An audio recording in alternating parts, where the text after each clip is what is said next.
Good afternoon, everybody. It's wonderful to be here, see a packed room, and we have a fantastic conversation coming up. You've just heard my guests being introduced. I have luminaries from the world of media, strategic communications, and of course, journalism on stage with me. And we are going to have a deep dive into how cybersecurity is being covered in the media. Is the narrative correct? Is it balanced? Is it informative? Is it constructive? Is it responsible? It's our duty to inform and to engage, but we also don't want to spook. We don't want to deter. So how do we strike that right balance? Well, here with all of the answers, I'm delighted to say, are my esteemed guests. So let's start with the bigger picture. Faisal, let me come to you first. From Arab News, how has the narrative traditionally been when it comes to covering global cybersecurity? Oh, thank you, Rebecca, and thank you for that very important introduction. It is actually very telling that we are here discussing this particular topic at a global cybersecurity forum. I say that because people occasionally, or more than occasionally, most likely relate cybersecurity to things like phone hacking, going into your bank account, etc. But the reality is cybersecurity should and must encompass much more than that.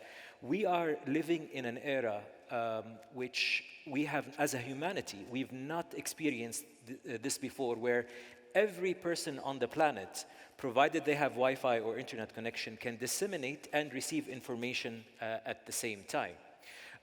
What has happened with the advancement of technology, particularly with what we're seeing with AI, is not only now are you allowed now or capable of disseminating and receiving information, you are also capable of faking realities and faking news.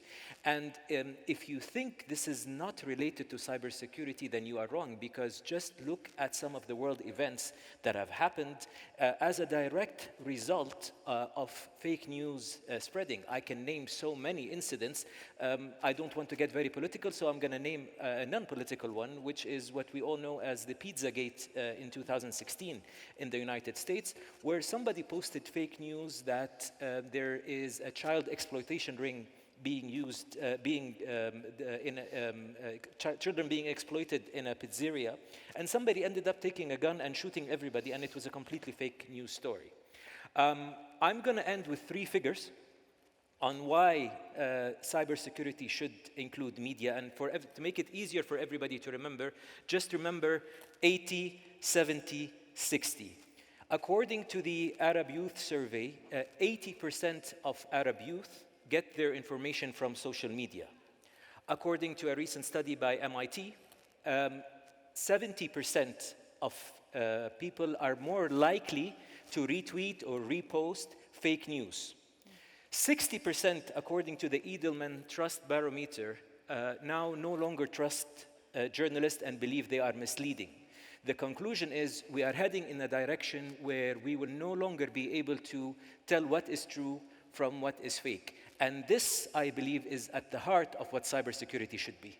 100%. Trust is integral to that and to our discussion today. Marjorie, let me come to you. Talk to me from both sides. At APCO, what are you doing when it comes to using systems for generative AI and the like? And also, what are your clients asking you for help on? And what are you telling them? 3-pronged question from a journalist there. So I think, for us, I'm a big believer, even though we have about 5 generations in APCO, and I'm at the upper end of that. I've never run away from technology. I think technology is really important, and as we get into cyber, it's even more important, because this is not something we're going to stop. So this is something we have to embrace. And I think this is something actually that the media needs to educate us more about, in terms of how we embrace in a positive way, how we use cyber for good, how it becomes inclusive. And so within APCO, what we're doing is a lot of training in how AI can help transform our organization, and how we can then use this so that some of the routine tasks that that a company like ours would do, whether it's monitoring, another thing that you can train AI to do, and then other things that then you can use your people for higher order things. And you're taking a lot of the routine out of the work and making it more interesting. And if we can do that transformation, I think that's a really important way to use this. So our clients are coming to us for two things. One is the more traditional things of cybersecurity and the fact that, as you read in the media, that there's a lot of abuse that goes on online, and how do they protect for it? How do they plan for it? How do they organize their crisis response? Things of that sort. But the other side is, hoping that we'll be an example, is coming to us for how can they deploy cyber in the most positive way in terms of what they're doing for the future. So I think, both of those are things that we end up doing. Thank you. John, nice to see you again. You've covered breaches, you've covered GCF for many years. Talk to me about how you see it from a journalist's point of view. How are we covering global cybersecurity accurately, adequately, and what is the impact on consumers? Yeah, you put a lot in there, and you're correct to do so, Rebecca, so thanks very much. Rebecca and I had a chance to tackle this subject in a podcast 2 months ago, which you can find on the GCF website. And I think it's a similar approach to this. I think it's undercovered, and we can talk later in the panel about from the broadcast journalism side, which I did for better than 30 years, and the challenges there. But at the FII last week, I thought it was very interesting. They polled the people that were attending FII, and they said, what are the most pressing issues of today's time? It varied between the youth at the end and those kind of in the C-suite and the ministers at the start of the FII. But the common ground was the cost of living, quality of life, conflict, and climate change, right? They listed those as the 4 major issues. And I have a very strong belief that cyberspace and cybersecurity should be at least in the top 5. Because of all those things I talked about there, you get information and make educated decisions based on what you're reading, but you have to have a common trust. And in the previous panel, when we said deciphering or catalyzing cyber, we got into this idea that right now the consumer is pretty unaware what the challenges are in the near future where AI, generative AI, meets cyber. So I think as a duty from the journalistic community, I don't think anybody on this panel would disagree with me, we have a duty to inform society of what's ahead. We were even talking about in that panel, what sort of certifications, if you have a driver's license, for example, to drive a car, what sort of certificate do you have to surf the world?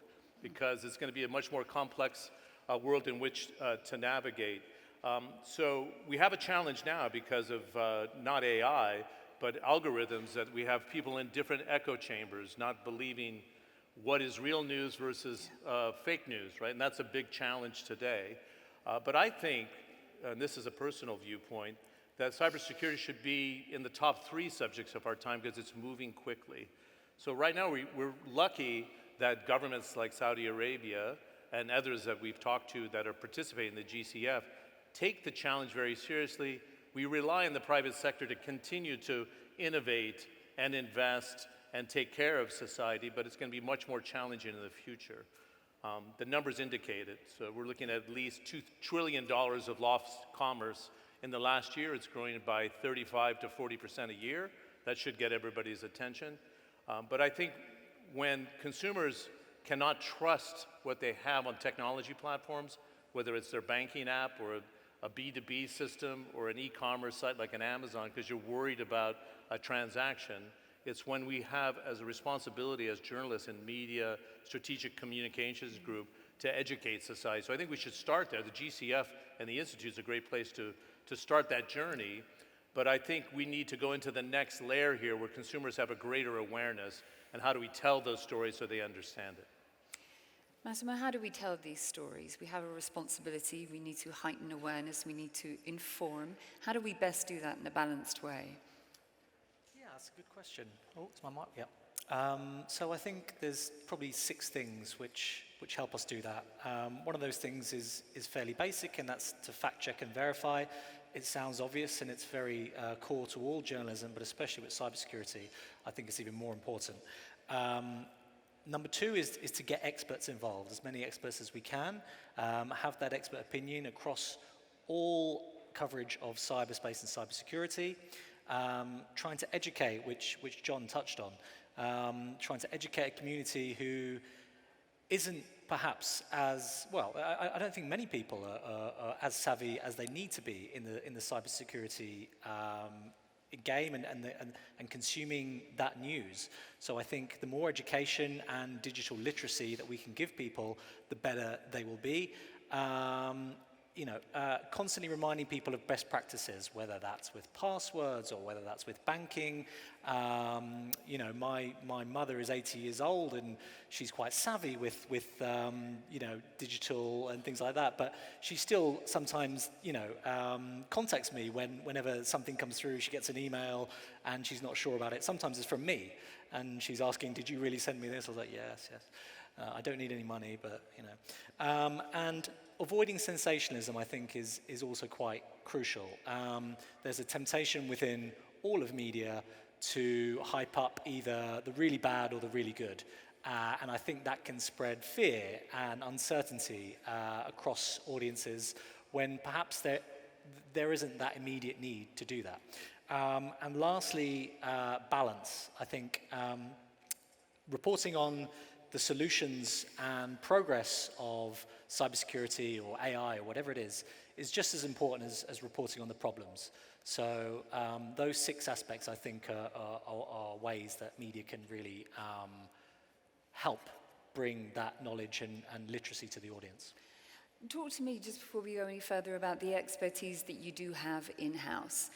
Arguably every newsroom around the world will have national security experts, IT reporters, tech reporters. But what about AI, Massimo? Do you have people dedicated to that? Yeah, so we've got a reporter called Jeremy Kahn, and he's been an AI expert for many years, so we're very lucky to have him. And he's covered AI in various forms for a long time. And, people sort of think that it's just popped up in the last few months. AI has been a thing for a very long time, and Jeremy's been an expert for a very long time. So at Fortune, we're very lucky to have someone with deep understanding and deep knowledge of AI. But obviously, that isn't an area which every newsroom has devoted time and resource to. So that's very important, I think, for newsrooms across the world to invest those resources into experts like Jeremy. Don't leave, Jeremy, if you're listening to this.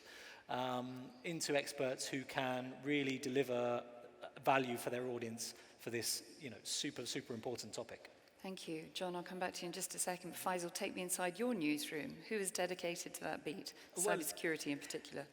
Here's where I disagree. I don't think it's the job of one person. It's the job for the whole newsroom collectively.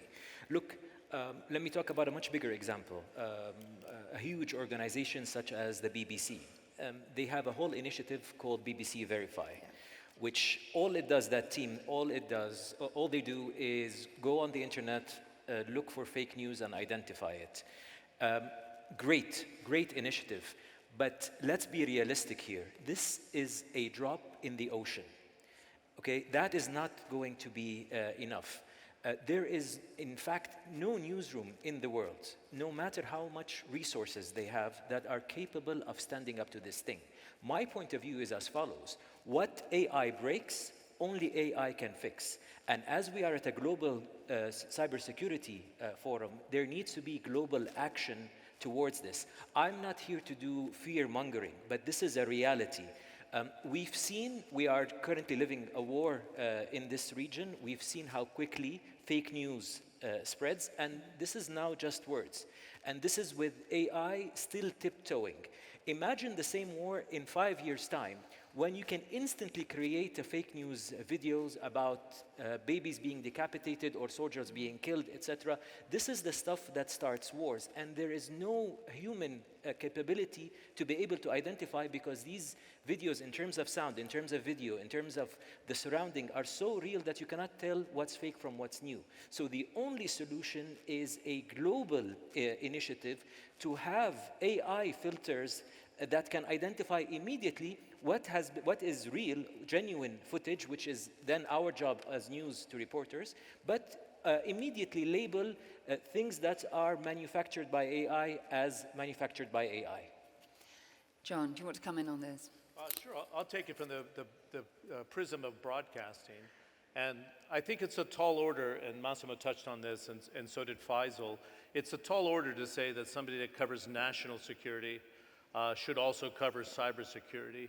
It's also a very tall order, a big ask, if you will, for somebody who covers IT. And I think there's a tendency within the television community, which I spent my career in, to stray away from the FANGs, or the biggest technology companies of the world. So we know Jeff Bezos, we know Meta, Facebook, Google, Apple, Twitter, now X. And the tendency is to gravitate to those big companies and those personalities because they get a lot of traffic. But again, this is where responsibility comes in, right? So that gets a lot of traffic. There's a tendency to cover those companies way too much, or the latest gadgets that are out there, because consumers interface with those gadgets and they're so pervasive in our lives. But there's a big gap in the middle to have an expertise, and I'm suggesting if the private sector and the governments are paying so much attention to cyber and cyber threats and the future of cyberspace and making it a safe place for people to operate, we should be dedicating resources, trained resources, to be able to cover it. Now, the second layer of what I'd like to talk about is, how do you tell this story?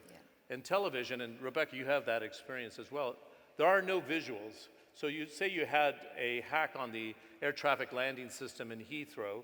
It's not fair to be using file video of the Heathrow airport and say they had a big technology breach today, because that lasts for about 30 seconds. We had a case in the last year where the South Asian Bank was hit for $200 million, which is extraordinary. It's an extraordinary event. Or 80% of the airports and 65% of the power systems in the world are being hacked on a daily basis. But you can't go in and show it physically as a television correspondent. So I think we should, be a lot more clever about how we tell the stories. And this is where data visualization would come into play. It works for Faisal at Arab News. It works for Massimo at Fortune. You use data to tell your story and to educate people at the same time. But I think we're making a profound mistake in our profession to say that the same person that covers national security and the same person that covers IT, try to give this a whack and cover cyber. I think it's a profound mistake. And we should take it more seriously as a topic, is what I'm saying. I mean, I'm talking to the converted there because you educated me for our podcast. But the reality is we need to be taking it at a much more higher level of attentiveness. Final point that Massimo brought up in his opening remarks, there's a pool of experts, but I think we often call, as a knee-jerk reaction, a IT specialist or an ICT specialist to talk about cyber, or we call a national security person to talk about cyber. Let's, as a community, build experts that we share the resources and say, if I'm in America, these are the top 25 people. If I'm in the European Union or in the UK, these are the people that really know cyber. If I'm in the Middle East and North Africa, if I'm in Asia, and we should, I think as a GCF, I would even extend, let's help that process to say these are the top 50 cyber security specialists in the world. So if there's a story to be told, let's respond that way. Absolutely. Marjorie, please. So I want to come at this just a little different and follow on something Massimo said as well, and take it more from the other end of the telescope. Because I think that one of the things, you talked about media literacy, and there was a whole time when we were teaching younger people how to discern news, how to check their sources, how to look for various things. And we need to do that. We need to create cyber literacy on the part of young people. How do they know what sources? You said 80% get their information from cyber, from these platforms. Think of how terrifying that is, given fake news. So what skill sets and what can we bring, and how do we demonstrate this through the media to have more educated consumers, especially young people, so they know where to find the news, they know, or where to find information, they know how to verify it as much as they can, they know if they're being bullied, where to go for help, they know, there's certain basic skills.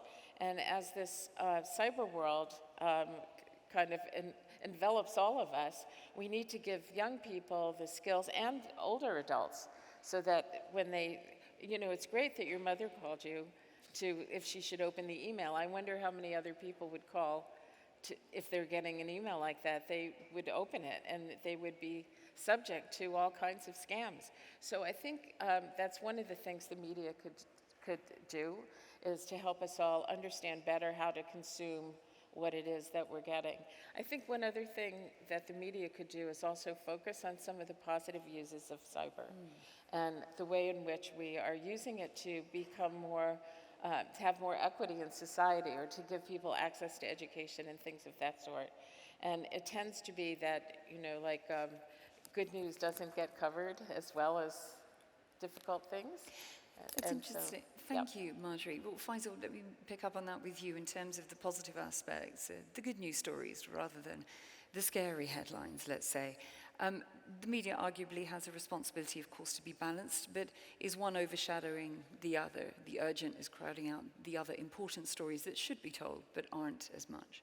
Well, look, journalism 101, right? So if a dog bites a man, that's not a story. If a man bites a dog, that's a story. That's always been the case, and that's always been human. People don't want to know what they already know. But here's where I disagree with my honorable colleagues. It's not the media to blame for reporting negative stories. That's your job. Your job is to alert people to important things. But let me take you to the beginning of last year, when the Facebook whistleblower Frances Hogan spoke at Congress. And this is not from me, take it from the horse's mouth. This is what she said. She said, at some point at Facebook, we realized that the emotion that triggers the most traffic, the most engagement, the most reaction is anger. So I'm not saying Facebook or Meta or Twitter are evil. I am saying it is, given that it is in their interest, this is how they make money. More engagement means more users on their website, on their pages means more advertising revenue. There is a fundamental issue that needs to be addressed here with that business model. And again, I'm not pointing fingers and I'm not accusing them of being deliberately behind this. But we need to remember one important aspect. These companies were not built by journalists, like newspapers or broadcasters. These companies were built by teenagers who were coders and engineers who probably didn't understand or appreciate the impact of what they are doing, and the result is what we are having to deal with today. And I reiterate, this is very important because the next war, this war might be contained, the next one might not be containable because of fake news. Massimo, coming to you at the end. Is the end nigh? Give me an optimistic outlook or even a bleak one. Do you agree with Faisal or disagree? Yes, to an extent. Meta did discover that, and they fueled a lot of the problems that we're facing today. But I think every news organization, to an extent, also can identify with the similar sort of sentiments and findings that Meta found, that anger and shock drives more interaction than say good news stories or happy stories or stories of progress and solutions. So I think there is a responsibility there on the media to not just chase that engagement, but to also try to break down the complexities that your average reader may switch off when they're reading, because ultimately the cyberspace world and cybersecurity, they're complex things, and readers don't tend to read too deeply into things that they don't understand unless they're super engaged. So the media's job is, one, to break down that complexity, to avoid sensationalism where they can. Obviously, as Faisal mentioned, it's our job to report newsworthy events which people find interesting, events which are important for the readers' everyday lives, and usually that's on the spectrum of really good and really bad, and the stuff in the middle doesn't really generate the interest or engagement that perhaps it needs to. And because all media companies are trying to make money as well and keep themselves afloat, it's a very challenging time for media. The temptation is to veer into one side of the spectrum. So I think somebody at Facebook doesn't Somebody like what I is said. watching. yes, So they sent a drone. wow. They sent a drone for revenge. Is Facebook It's- coming for us? I mean, It's so quiet. I hardly noticed it was there. Please, Massimo, continue if you can. I don't know what I was saying anymore. That's amazing. You must have said something very inflammatory. Well, I'm sorry. Can you hear us in the audience? Can someone shoot it Stay down? with us. Can we get the drone to land is the question. I think so. There we go. Safe landing. Yay. Just like in TV, expensive piece of kit, so you have to make sure it lands gently. A Thank you real-life very example much. of how technology can disturb reality. Oh, yes. And you're always being watched, yes. For 10 seconds there, I was a little bit worried that it actually might have been an armed drone, but I was thank God saying, it wasn't. I must have upset Facebook or something. They're coming out. Sorry, Massimo, please finish your sentiment. I think that was it. You are. No, the only thing I would add to this is that, and Faisal alluded to it, we've taken algorithms for granted, and I think it's actually caused a lot of damage in terms of our attention spans. So it was into the market to help us. So if you were searching a story and you said you want to get more of this story, or if you're looking for a restaurant, it offers you alternatives. That's the good side of it. But it does divide us into the group that could be far left in its politics, far right in its politics, and there's very little voice given to the center, which I think is part of the problem. The reason I bring that up, a lot of people may not be interested in global cybersecurity and a safe cyberspace, but they should know. It's not the sexiest story in town. It probably won't get you to click, but we could be much more creative in the way we tell those stories.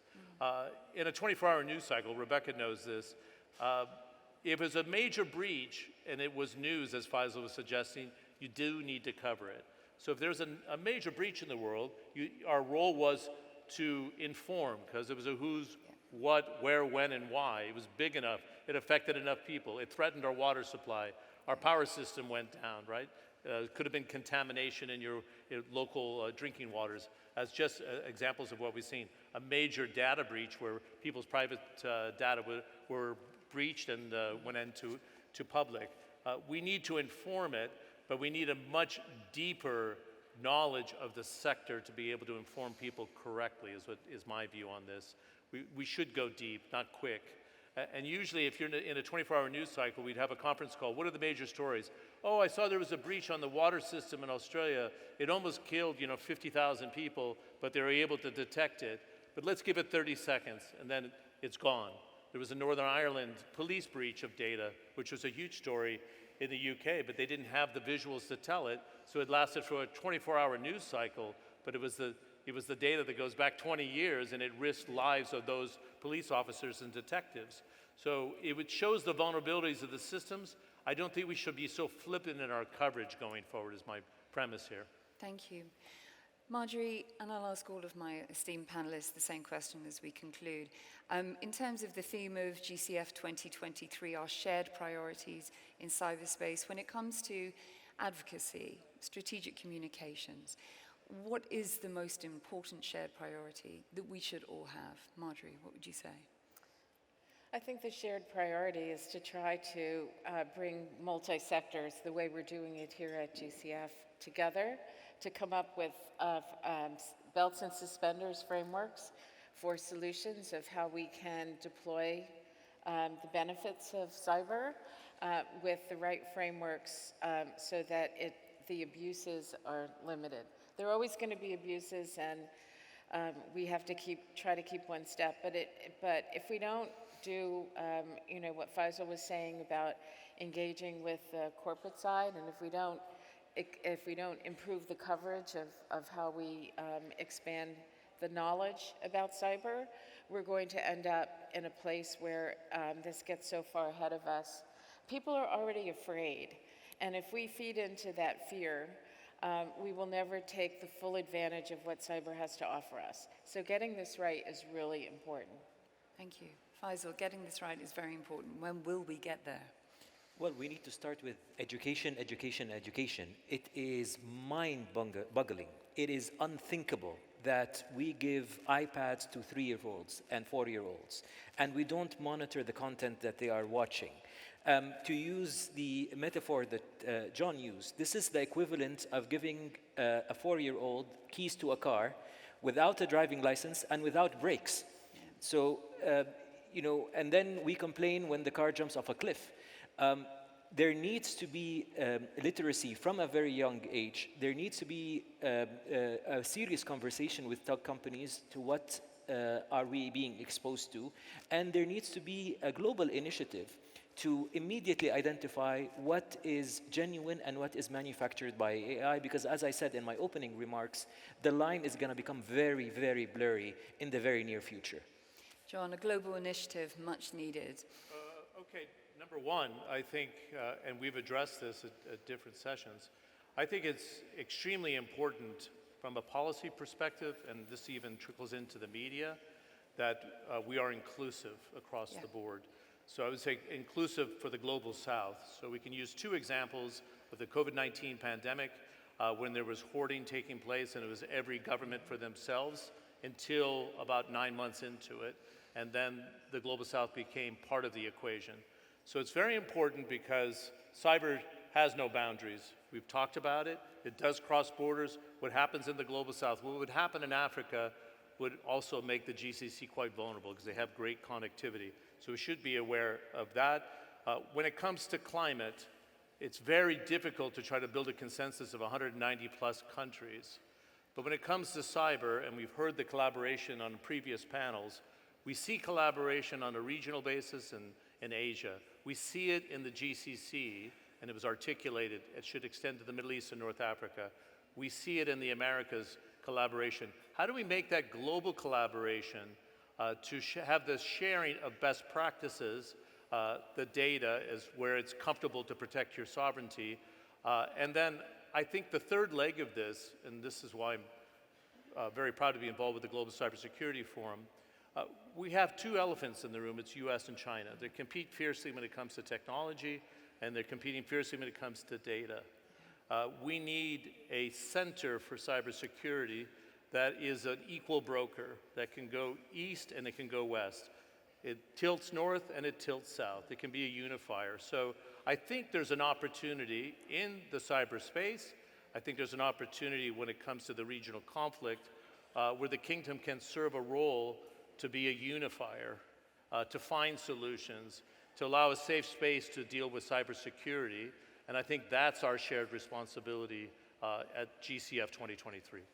Thank you very much. Massimo, the final word to you, our shared responsibility and key priorities for GCF and going forward into 2024.